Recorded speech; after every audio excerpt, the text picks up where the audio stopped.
Well, welcome. It's the Eagles Christmas live streams, and this is number 8. It's only a short one again, but this theme for tonight, is the top 20 Christmas movies of all time. Don't know who compiled the top 20 of Christmas movies, and some I don't even rate as Christmas movies. But we will have to see what your opinions are on Christmas movies of all time. And we'll start with number 20 and work our way down. And number 20 is a film from 2003, and it's Tokyo Godfathers. So I don't know, how did that get in the top 20? I've never personally watched it myself, so I would not know if it was a Christmas movie. So we'll have to see. Hello again, Lee. Nice to have you in.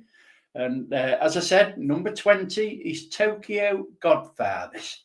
Oh, I don't know whether you've seen that, Lee, at all. And then number 19 in the list is another film from 2003, and it's Bad Santas. Bad Santa, sorry. Billy Bob Thornton is a degenerate. So that's another film that I've never watched. Hello again, Richard. So I've done 2 films so far, and that's number 20 and number 19. Number 20 was Tokyo Godfathers. And I'm just inviting my co-presenter, Catherine, on. So, hi, Catherine. Hi. I'm just doing the top 20 Christmas movies of all time. Yep, been listening. Yeah, you've been listening then. So, number 18 is from 1972, and it's The Year Without a Santa Claus. So, have you seen that at all? No, and we used to go to the pictures the week before Christmas. It's a family thing. We've always done it every year since the kids were tiny. Some years there isn't one, so you just have to do what you think is the most Christmassy. Like one year, I think it was the Chronicles of Narnia. But I've never even heard of that one. Yeah, I haven't. The 3 films I've done so far, never seen them and never even heard of them. I saw Bad Santa, and that was awful. That wasn't my cup of tea at all. Yeah. But then, I like Christmassy films to be Christmassy, not, drunken Santa's fighting with everybody. That's not what I think of as Christmas film. Yeah. I like the traditional films. Yeah, I do. I mean, my favourite of all time is What a Wonderful Life. Oh, yeah. We were talking about that the other day. Yeah. Yeah. You can't beat the classics.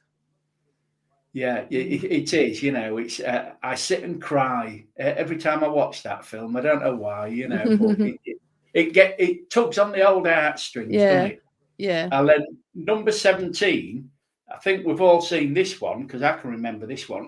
1989, National Lampoon's Christmas Vacation. Yeah. Have you seen that one as well? Yeah, it's quite a funny film. It's full of all the disasters that happen to a lot of people, isn't it? Yeah, but would you say it's a Christmas film? Well, only because it's set at Christmas. It's not particular. It hasn't got a particularly Christmassy vibe to it, has it? Because it's just all disasters through the whole film. Yeah, it's like Love Actually. There's always arguments as whether that's a Christmas. That might come up yet. Whether that's a Christmas film. I mean, the only thing Christmassy about that is they go to see a pantomime and it's set at Christmas. The whole thing isn't about Christmas, is it? Not like Nativity and things like that. I mean, we actually watched about 4 Christmas films yesterday, one after the other. We do love a Christmas film. Yeah, but I see that Richard, who's in the chat, said that his favourite is Elf. Yeah, I love that film. Yeah, we went to see that at the theatre up in London as well. That's that's one of those films where you come out and you've got the feel good factor from it, isn't it? A bit like you're saying with It's a Wonderful Life. And if you're a little kid, it sort of explains how things work if you're if you're little and you understand sort of the Christmas thing in the same way the Santa Claus did. That did the same thing. So that probably come up later on in your list as well. This is probably why these films are all at the bottom of the list. Yeah, well, I look because it's the top 50, and guess where Polar Express was in it? Where? 33. Really? So, yeah, so it's as I said, I don't know who compiled it, but that's what I put in the top 50 favourite films of all time, Christmas films of all time. And this is the list that it came up with. So we're down to number 15. And this is a film from 1966, How the Grinch Stole Christmas. It's another one I've never seen. I didn't like. Oh, that's not a particular favourite of mine. I have seen it because I've got small grandchildren. But well, I suppose it has a happy ending, and that's what you're looking for in a film. But it wasn't my cup of tea. I mean, we watched the Polar Express yesterday, and the first time I saw it, I didn't like it, and I didn't get into it until the second time I saw it, and then we watched it again yesterday, and I really liked it. But it was a slow burn for me, that film. But no, I don't like the Grinch. I guess I just like nice happy films, and that wasn't one of them. Yeah, same as me. Yeah, same as me. And then we've got at number 14 a 1988 film, Scrooge. Is that the one with Michael Caine? Bill Murray's modern day Ebenezer. Oh, the Bill Murray one. Yeah, he's a TV presenter, isn't he? That was quite good. I like that. Yeah. Can't remember seeing that one. I saw the original, but I've seen the one with Michael Caine, but I've never seen that one with Bill Murray.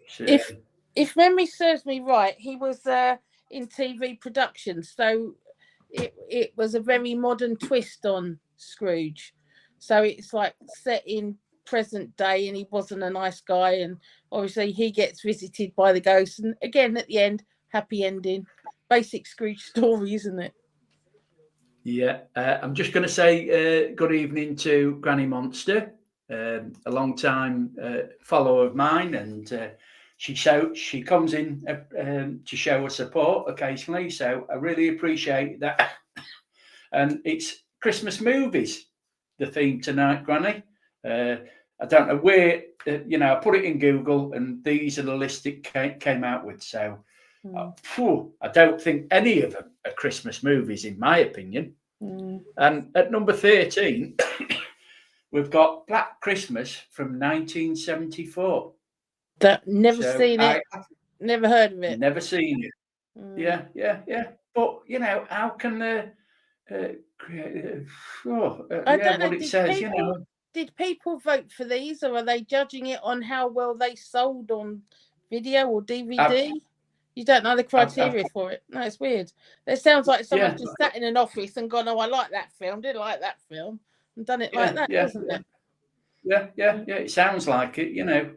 I just put in Google the top 50 favorite Christmas films, and this is what it's come up with. And I've done no research tonight because I've already done one live stream because I interviewed Richard from RB Rail. And I just finished that. That's why I wasn't going to go live. But I thought, no, I've got to keep with Christmas themes. So 2 lives. Now we're getting down to 1954, A Christmas Carol. 1951, sorry, A Christmas Carol. Well, that's your proper standard Christmas film, isn't it? That's a classic. Yeah.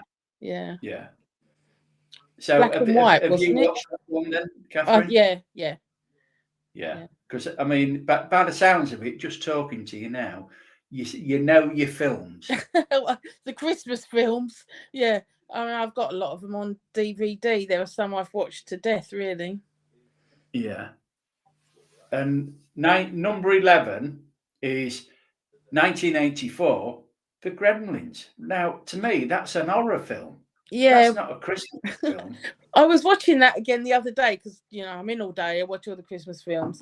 That is set at Christmas, isn't it? Yeah.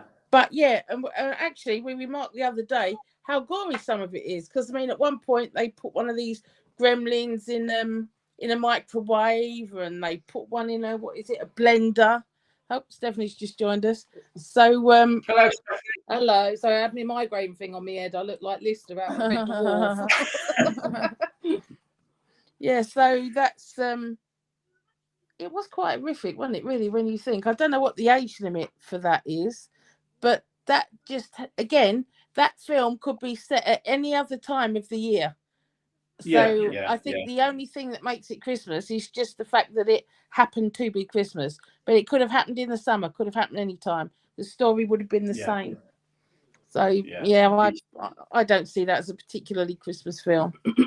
So it's a PG-13 rating. Yeah. So Granny's just said it has a Christmas backdrop of sorts, and a running back to part 2 of the Gremlins movie. The lead girl talks about all her holidays are ruined. Didn't realise that. Thank you for that information, Granny. That was interesting. Now, tell me how this one becomes a Christmas movie. It's number 10, 1988, and it's Die Hard. Oh, well, this is the argument with that film all the time, isn't it? Yeah, it's got to be a Christmas film. And it snowed. I know it's not really a Christmas film, but it is a Christmas snowed film. in it. But this is a constant argument with people, isn't it? Yeah. As to whether that is actually a Christmas film or not.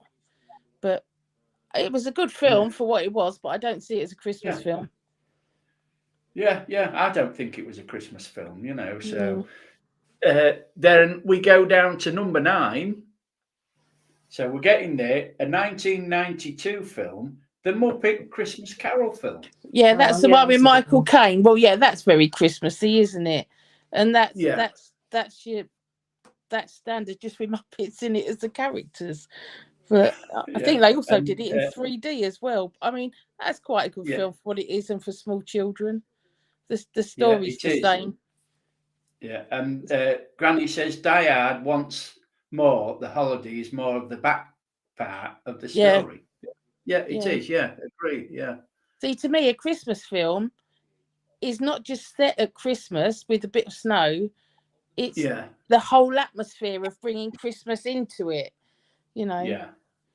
But and we all look something different in the film. Richard's put down Miracle on 34th Street. Yeah. Classic. Yeah, another one of my favourites. Yes, definitely. Actually, I didn't even mind the remake of that with who did it? I've forgotten his name now. Richard Attenborough. Yeah, Richard. Whoever it was. Yeah. So that even though you know the story, that's a lovely film. And obviously about a little girl who didn't believe in Father Christmas, but at the end she did. So yeah. And then we're up to number 8 now. We're getting down them, and it's 1954. White Christmas. Correct. Not you. Yeah. Bing Crosby, Danny Kaye. That was a lovely film. I may have watched that once or twice, but I won't sing you all the songs. I think I've watched. I must have watched it at least 40 times. Yeah. I couldn't tell you how many times. But of course, before that, the song White Christmas started off in Holiday Inn. Have you ever seen that film? So that was the first time he sung it, wasn't it? Which was then went into White Christmas, where it was done again. But that's a standard. Well, I've been to the theatre to see that as well. That was lovely. But that bit at the end where it snows and the doors open always chokes me, and I know it's going to happen. And I didn't think that would happen when we went to the theatre, but they made it snow over the top, over the audience. And I was like, Stephen said, "You're right." I said, "Yeah, I didn't think it was going to get me like that, but it did. It does every time I watch it. It's not like I don't know what's going to happen, but it still does." Yeah. And we see that Granny Monster says Bing Crosby in that is perfection. Yeah. Really, I agree there, Granny. Definitely. So number 7, and this is one of my favourites as well. It's from 1990, and it's Home Alone. Oh yeah. We watched that the other day as well, didn't we? Yeah. Yeah, it was funny because I was watching Loose Women at dinner time with Pat, and the one who got the acid thrown in her face. Oh yeah, was on Katie it. Piper. Piper, yeah. And she mentioned that her favourite Christmas film was Home Alone because she always wanted her parents to go away for Christmas and be alone in the house. Yeah. And her parents were sat in the audience of Loose Women. Well, I mind you, I sat the whole way through that film saying to the kids, you know, if you did drop an iron in someone's face, it actually would be quite dangerous and hurt. I literally did that the whole of the way through the film. Again, I don't know if there's an age limit on that. I wonder how many people were chucking irons down the stairs after watching it. Because, I mean, when you think what they did, step on nails, iron in the face, tins of paint in the face, electrocuting doorknobs. I mean, you know, yeah. I'd like to think no one would actually do that. But, yeah, it all went on, didn't it? Yeah, it is. Here's another one I bet you know.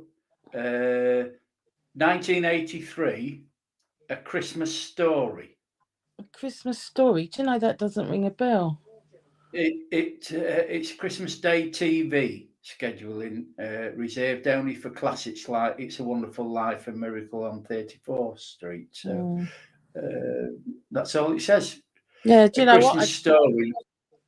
I couldn't tell you. I think Stephanie's Googling frantically. I don't know anything about that film. No, I can't remember that one. I'll have to check it out when we're finished. Here's Richard's favourite, Elf from 2003. Oh, yeah, we love Elf. We saw that in the theatre. Yeah, didn't we watch that yesterday as well? Yeah. No, it doesn't. Yeah, no, we like Elf. Stephanie's just looked up the last film. We don't recognise it at all. So, see, Elf's another. Well, that's again something where everybody gets the Christmas spirit by the end when they all stand in the park and sing, and then the sleigh flies because there's enough Christmas spirit. And then you've got obviously the main guy who starts off not being too nice at the beginning, and again, you know, all ends happily ever after, doesn't it? Yeah, Granny Monster said A Christmas Story is about a little boy who wants a red rifle BB gun. So at least Granny's watched it. Well, good. Somebody I has. was only one, to be fair. I wasn't, but I hadn't watched it. And Richard says, I love the ending with the mounted police in the park. Oh, yeah, chasing him through the park, Elf. Yeah. Yeah, Elf, yeah. So he knows his films as well. He does. And they was all on the naughty list. That's why they were chasing him. Yeah. And at number 4, 1965, A Charlie Brown Christmas. I've never seen that. No, never seen that. No, I haven't. It's a kid's film, you know, so... and yeah, it's right up there at the top. Yeah, number 4. You know, surprises me. And at number 3 is Miracle on 34th Street from 1947. Yeah, so the original. I would have expected that to be number 4. Yeah. Number 1, should I say? Yeah. Really? Because I don't know. I think I'd have gone with Elf being number 1. Yeah. Well, we don't actually know how they've come up with these, do we? Yeah. What criteria they've used? But all the classics are pretty much at the top, aren't they? Yeah. Number 2 from 1993, A Nightmare Before Christmas. I didn't watch that because it didn't sound like anything I was going to like. Have you seen that? It's a Tim Burton. Yeah, I know. I liked it, but again, not really a Christmas film. But anything with nightmare in isn't going to be something I'm going to want to watch, especially if it's any film. Yes, I know, but it doesn't sound like it's going to be nice, Christmassy, all sweet and. It got the word nightmare in it. Oh yeah, Granny's just put. It's a lovely part when Linus tells Charlie Brown the meaning of the holiday, and Snoopy wins first prize for his doghouse. If that ever comes on the telly, I'll watch it.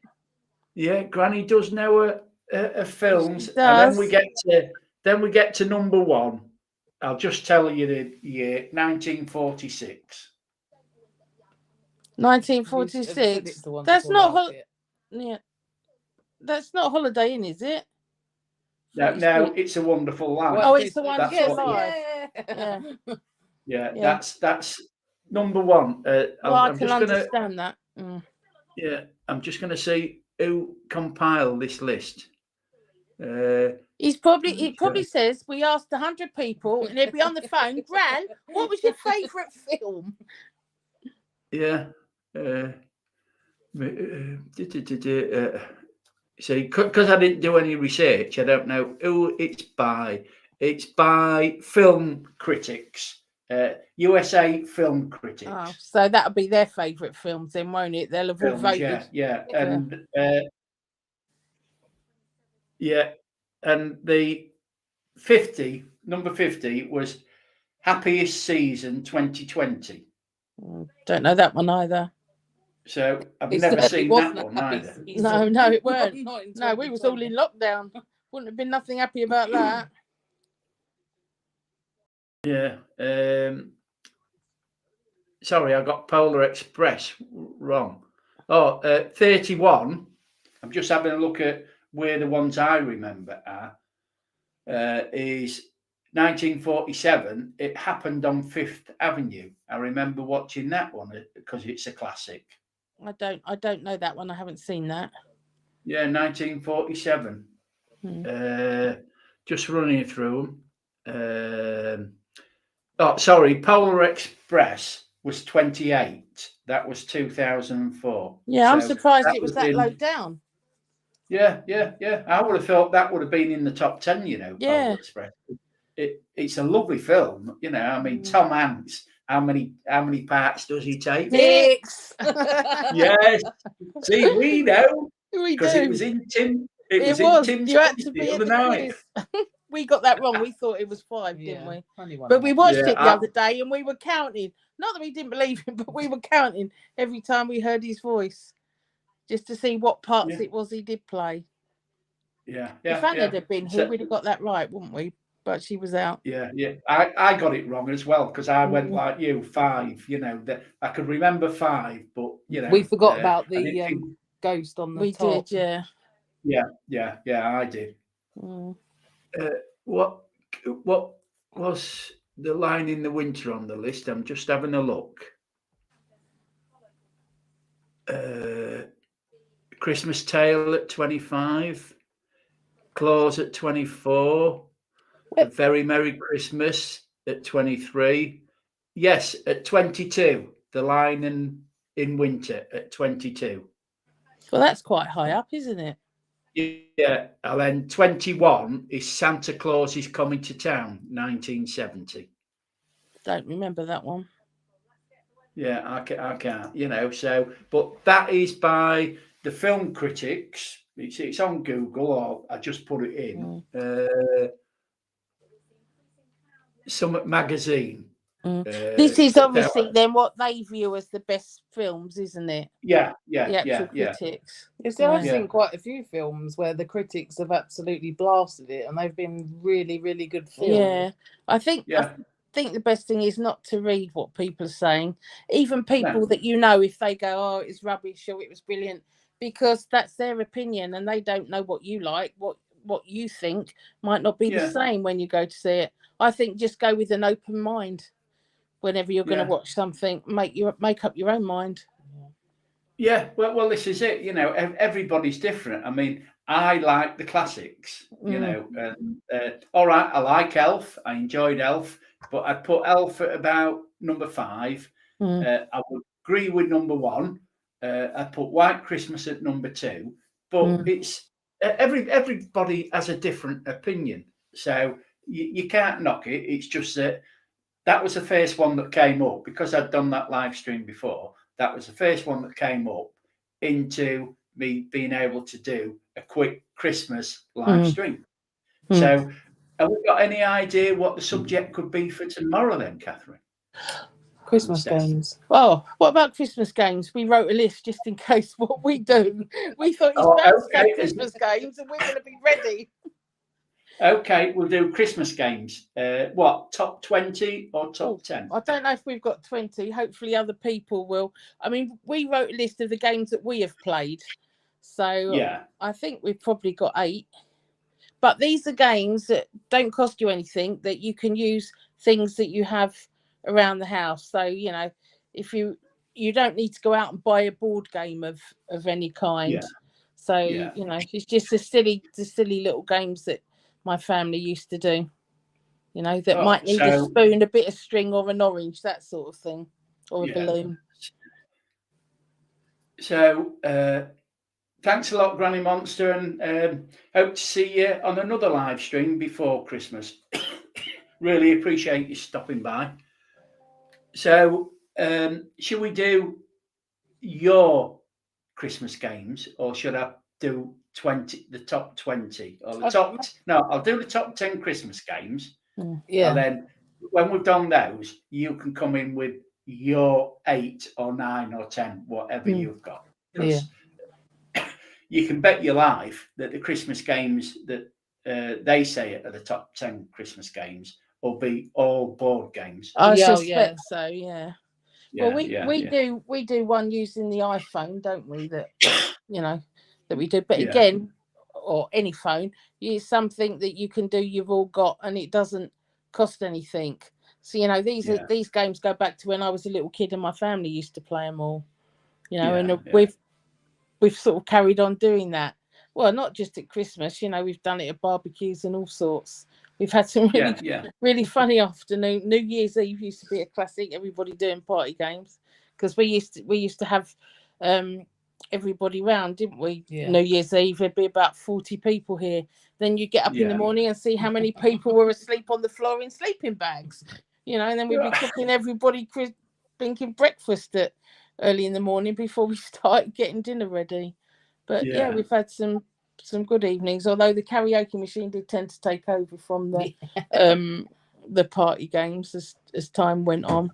But that would be interesting to see what the board games are. I mean, we've got some of those as well, haven't we? I won't say anything. I'll wait and see if they come up on the thing tomorrow. So I appreciate you coming on. Stay on, because I'm just going to close the stream. So I'll take you down then and just say me goodbyes. So thank you for that, and thank you for coming in and watching and taking part in the chat. I really appreciate it, and all take care for tomorrow, and I will see you on Friday night after the World Cup game, because the World Cup kicks off again, the quarterfinals tomorrow night. Hello, Anne. And so it'll be about 9:30, 9:45. So bye for now.